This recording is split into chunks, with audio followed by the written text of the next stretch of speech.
Good morning. सबको जय मसीह की। आइए हम आज के दिन की शुरुआत परमेश्वर के एक महत्वपूर्ण वचन से करते हैं। वचन है यशायाह 43 का 1 से लेकर 4 तक। वचन में लिखा हुआ है, परमेश्वर ही एकमात्र छुड़ाने वाला।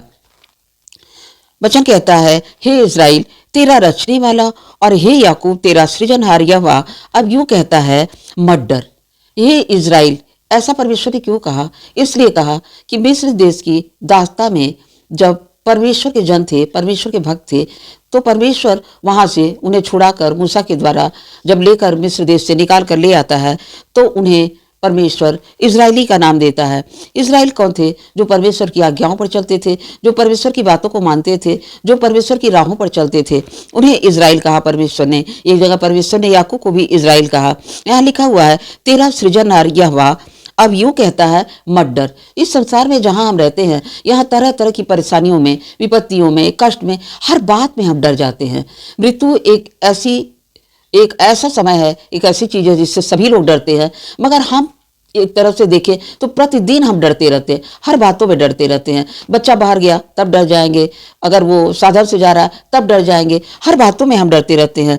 यहाँ परमेश्वर का वचन कहता है, क्योंकि मत डर, क्योंकि मैंने तुझे छुड़ा लिया है मिस्र की दास्ता से, जहां हम अंधकार में थे, जहां हम अंधकार में चल रहे थे। परमेश्वर वहां से हमें निकाल लिया है, और ऐसे नहीं निकाला है। वो कहता है, मैंने तुझे नाम लेकर बुलाया। ये कितनी बड़ी बात है कि परमेश्वर, हमारे माता पिता हमारा नाम जानते हैं, माता पिता ने नाम को रखा है, मगर परमेश्वर कहता है, मैं तेरे नाम को जानता हूं, मैंने तुझे नाम लेकर बुलाया है कि तू भटक मत। मैंने बुलाया, मैंने तुझे आवाज दी है, तू मेरा ही है। परमेश्वर कहता है, तू किसी और का नहीं है, तू मेरा है। तू मेरा है, इसलिए मैं तुझसे वादा करता हूं, जब मैंने तुझे छुड़ाया है, मैंने तुझे बुलाया है, तू मेरी राहों पर चलता है, मैं तुझसे प्रेम करता हूं, तो मैं क्या करूंगा? जब तू जल से होकर जाए, मैं तेरे संग रहूंगा। जल में जाने का मतलब क्या होता है? क्या हम पानी के थोड़ी सी दूर पानी में चल लिए तो कुछ हो सकता है? नहीं। यहाँ जल में चलने का मतलब है कि हम जब संसार की विपत्तियों में, कष्ट में, परेशानी में रहते हैं, तब के लिए परमेश्वर कहता है, जल में होकर जाए, मैं तेरे संग रहूंगा। उस कहानी में हम नहीं जाएंगे,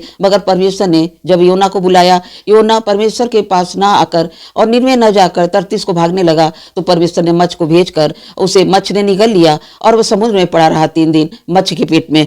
परमेश्वर ने वहां भी उसकी जल में मदद की। यहाँ लिखा है, मैं तेरे संग रहूंगा, नदियों में होकर चले तब वे तुझे डुबा नहीं सकेंगी। परमेश्वर ने बचाया योना को, क्योंकि उसकी योजना थी, उसकी बुलाहट थी, उसे अपना काम कराना था और निन्वे देश को बचाना ही था। और जब तू आग से चले तब तुझे आंच नहीं लगेगी। सदरक मिशक अबेदनगो जब आंच में डाले गए, जब उन्होंने राजा के मूर्ति के सामने दंडवत नहीं किया, तो वहां भी लिखा हुआ है, वचन कहता है, लौ तुझे जला नहीं सकेगी। क्यों? क्योंकि मैं तेरा परमेश्वर हूं। और जब वो तीनों बाहर निकल कर आते हैं, तो उनके शरीर से, उनके कपड़ों से वो गंध नहीं आ रही थी, जो जरा सा भी जल जाने के बाद जलन की गंध आती है। क्योंकि परमेश्वर कहता है, मैं तेरा परमेश्वर हूं, मैं इज़राइल का पवित्र, मैं तेरा उद्धार करता हूं। मैं तुझे सारी विपत्तियों से, सारी परेशानी से, सारे कष्ट से, सारी तकलीफों से इसलिए बचाऊंगा, मैं जानता हूं मेरे पुत्र, मैं जानता हूं मेरी पुत्री, तुम कष्ट में और परेशानी में हो। वो कहता है, किसी की दृष्टि में तुम हो ना हो। इस संसार वाले कभी हमें कोई मान देते हैं, कभी कोई मान नहीं देता है, कभी आदर देता है, कभी अपमान करता है। एकदम चिंता मत करिए, आप केवल परमेश्वर पर ध्यान लगाइए, क्योंकि परमेश्वर कहता है, तुम किसी की दृष्टि में कैसे भी हो, मगर मेरी दृष्टि में तुम अनमोल हो, क्योंकि मैं शुरू से माँ के गर्भ से तुझे प्रेम करता आया हूँ और आगे भी प्रेम करता रहूंगा। तो अगर परमेश्वर हमारे साथ है तो हमें किसी से डरने की जरूरत नहीं है। परमेश्वर इस वचन के द्वारा आप सभी भाई बहन को बहुतायत से आशीष दे। सबको जय मसीह की।